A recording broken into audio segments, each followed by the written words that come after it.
van. Here's the thing. I spent the last 2 days with a barrage of city officials who have come to us on one. Excuse this shaking phone.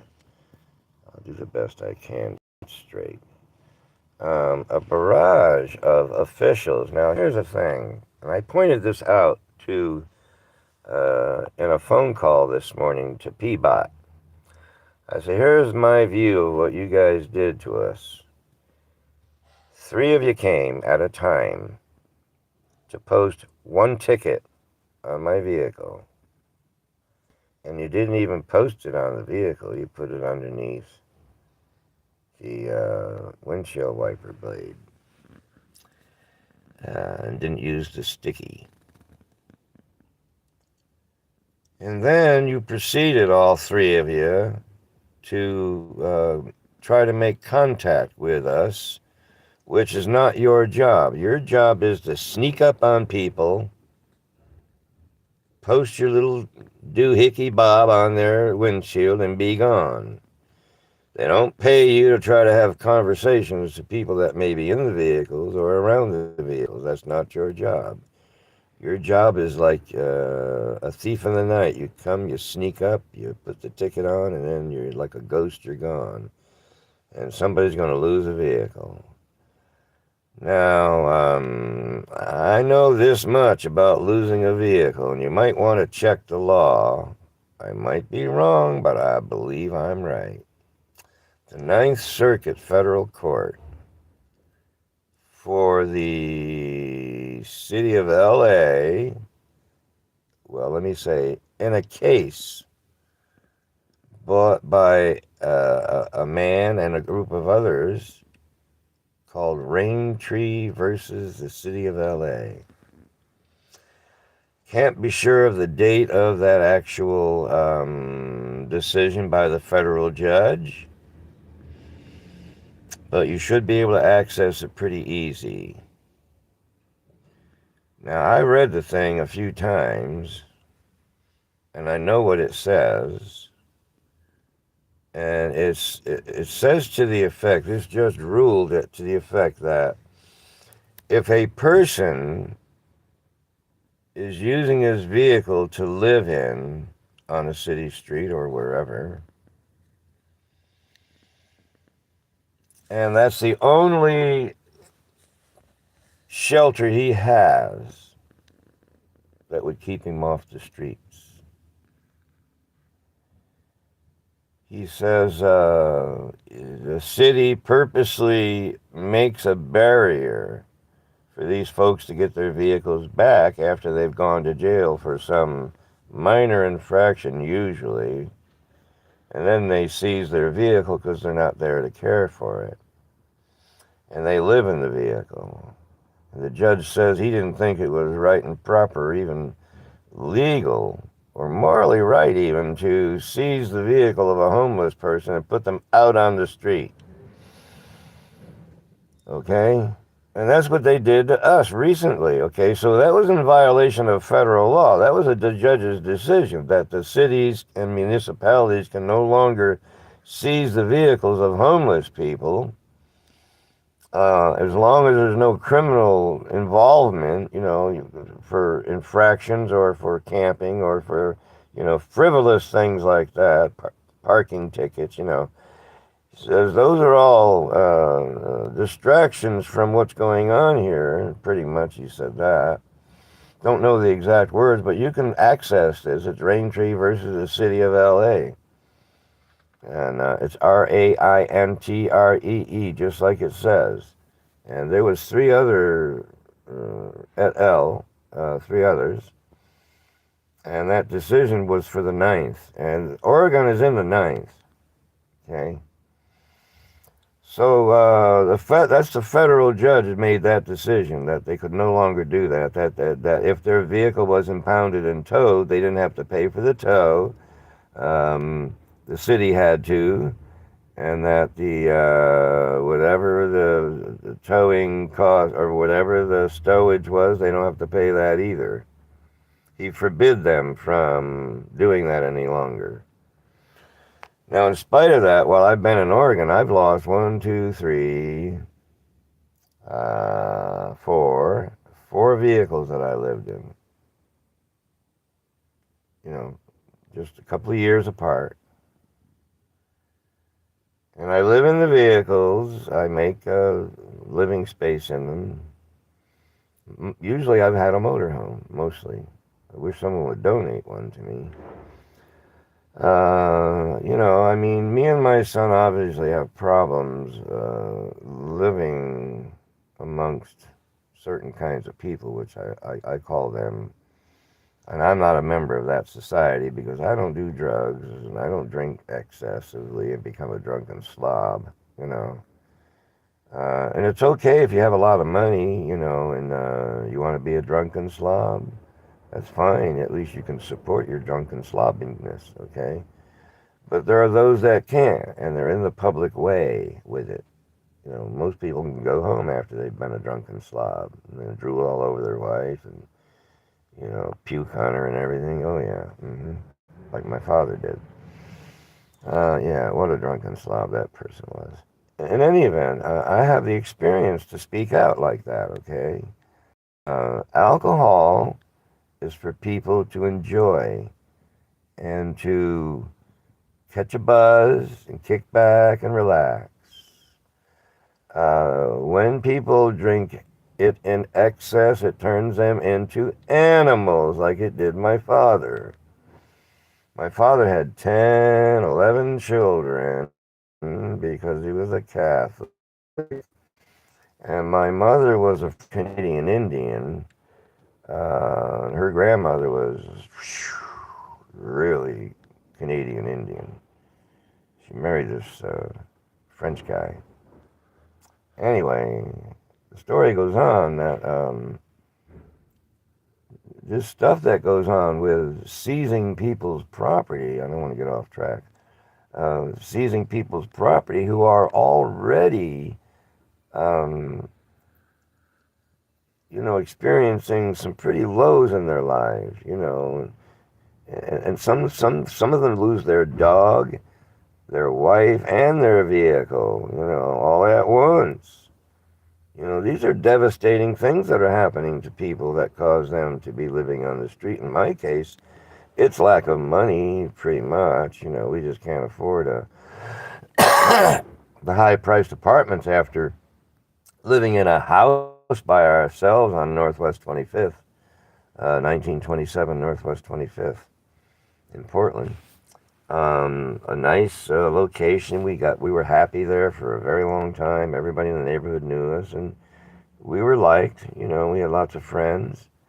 And then gentrification came along, and it was a Section 8 house. It served us well. And I was disabled at the time. My son was, but he hadn't been declared disabled yet. In any event, this thing where the cops have come, like this one officer came and he was nice, and he when he came he goes, yeah, I don't see anything going on. He didn't see any stress going on. My son was actually happily making dinner, and I was sitting in the car watching a video, and somebody called up the police and said blah blah blah blah blah like they always do. Even if we have like a loud argument with each other, now we live out in the public domain, right? Everything is public, and people have opinions about stuff, about what's going on, the dynamics between me and my son. Pretty much, we obviously care about each other, or else we wouldn't be with each other, even as my son turns 46. He's still with his daddy because his daddy has taught him a whole effing lot.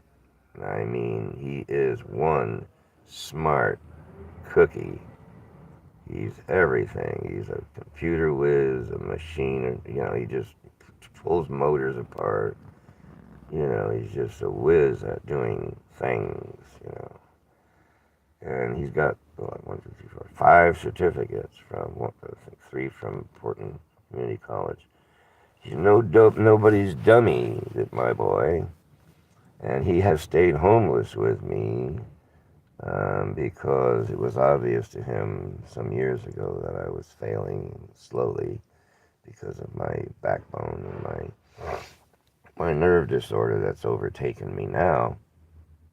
But we still worked hard together, unloading tons of computers, and I mean literally tons, warehouses full we cleaned out.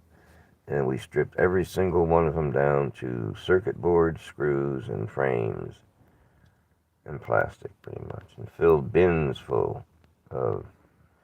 And the guy was just so amazed. He said, "Man, he had hired 3 people, and they sat there trying to wreck shit apart. We went in there, and we stripped thousands of computers, and servers. We actually kept some servers because they were Sun servers, and they're pretty powerful. Even right now, we can fire one up. It's a powerful server. We got like 4 of them, and we intend to link them together and do something really weird with them. I'm not sure yet. In any event, threat to anybody, we don't bother anybody, but we do bother Par Lumber Company for the outrageous conduct of persisting in using the public domain as their company property and unload trucks and everything, blocking highways. And we'll post the videos of one we saw today that is just makes my whole complaint valid. Okay, and it looks like I'm losing my connection. Well, anyway, folks, it looks like I'm losing my connection here slowly. I just wanted to say, look, I've lived in America for 79 years, and it is the greatest country on earth. I've watched stuff go on over the years that made my eyebrows, stand up. And I can tell each and every one of you that this has been a progression of an agenda that I saw way back, like in the 60s. And then there was, the hippie era and the yuppie era, the baby boomer era prior to that. And there's a dynamic going on there that a lot of people don't understand. During the hippie era, there were radical professors teaching the hippie children a certain ideology, okay? And it persisted, especially through the rock period and on all the songs that came out, and the rap and everything. I think we all know where this is headed, okay? There has been a continuous bombardment of what I consider to be societal wrecking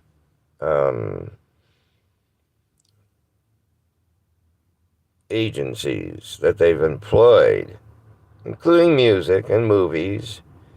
I mean, I can quote movies that I've gone, Lolita, songs like "Go Away, Little Girl, You're Not Supposed to Be Alone with Me."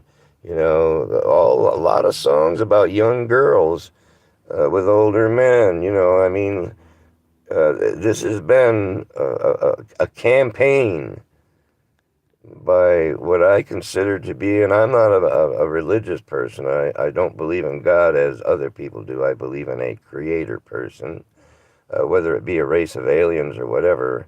But here's the thing.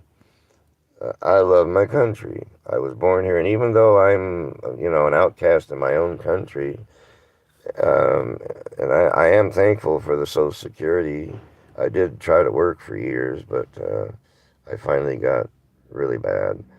I worked in a shipyard down in Swan Island and broke my back down there. And then they robbed me out of my pension and everything, my disability shit. Anyways, I went on with life to raise my son by myself since the day he was born. I mean, I can't understand why these people would want to diminish all these rights that we have. I mean, we have the most perfect society here. And it's been holding for all these years where others have failed before now. You know, and we can continue to keep on making it that way by keeping it as it is, because this is what works. What we had worked. And I did see drastic changes in race relationships. You know, I had a black girlfriend when I was 17, and it was accepted by my friends. So, and I had one when I was 19 or no 21. Nice black girlfriend, and I had nice relationships with Puerto Rican girls. You know, everybody's loved. I want to love everybody. You know, this bullshit where the color of someone's skin or their ethnicity is a barrier to you making love to a woman. Are you out of your minds? Come on. This is all funny stuff going on here. It's not real. What's real is what's in your heart, and that you offer no harm to anybody, you know, and that you be a good soul and not try to push your ideations on other people. If you want to be evil, go right on ahead and do that. But I really object to anybody that tells me I have to be evil alongside of them or with them. Oh no, that ain't happening. I know evil when I see it, and I will not go along with it. Anyway, goodbye, everybody. I'm going to turn this loose.